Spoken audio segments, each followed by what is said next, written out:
On this edition of the Sports Zone, we roll out the welcome mat to former Mississippi State head coach and MSU quarterback Rockey Felker. Thank you for joining us. Good to be on with you. Glad to have you. Coach, we always love to have a former MSU athlete on the show. Now, you hold one of the most important positions on our football staff as the Director of Player Personnel and also of High School Relations. And as a former quarterback and a former athlete, we just want to know how you think recruiting has changed since you were an athlete here at Mississippi State. Well, it's changed a lot. You know, back when I was being recruited, coaches could come and take me out to dinner and buy me a steak, whereas now that you can't go and buy somebody a Coca-Cola. So, you know, that's one big change. There have been a lot of rules since then that are different.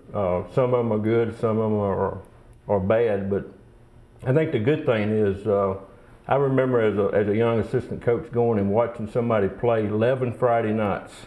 Every Friday night he played, I was there watching him play. And now with the internet and you can only go see somebody play one time, for example, now. So the evaluation is different. It's hard to evaluate. You got to make sure you get them in camp and really try to find out as much as, know as much about them as you can. And that's hard to do when you only see them one time. Okay, well, I understand that football is a physical sport, but I also understand it's a mental challenge as well. Right. So besides talent, in what other areas do you look for that helps you decide recruiting the players? Well, you got to know what kind of person somebody is. You got to know their values. You got to know, because they represent Mississippi State. Of course. And so thus you got to know what kind of student they are, whether they can do the college work, whether they're going to be committed from a football standpoint, because it's hard to be a college football player.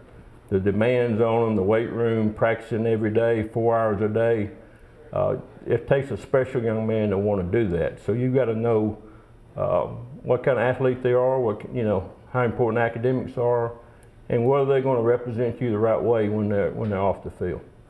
Right. Well, since you've been coaching with State for a while, right. You talk about the demands that are placed on a college football player these days between academics and athletics. Is there any athlete or maybe football player that you can think of off the top of your head who you've really seen grow from a boy into a man in his 3 or 4 years here at Mississippi State, more so than another one? Well, guys that stand out to me are, like Derek Sherrard last year on our football right. team. He played at a small school in Mississippi. Wasn't around college football. He didn't know really what it took to be a college football player, but he quickly learned when he got here.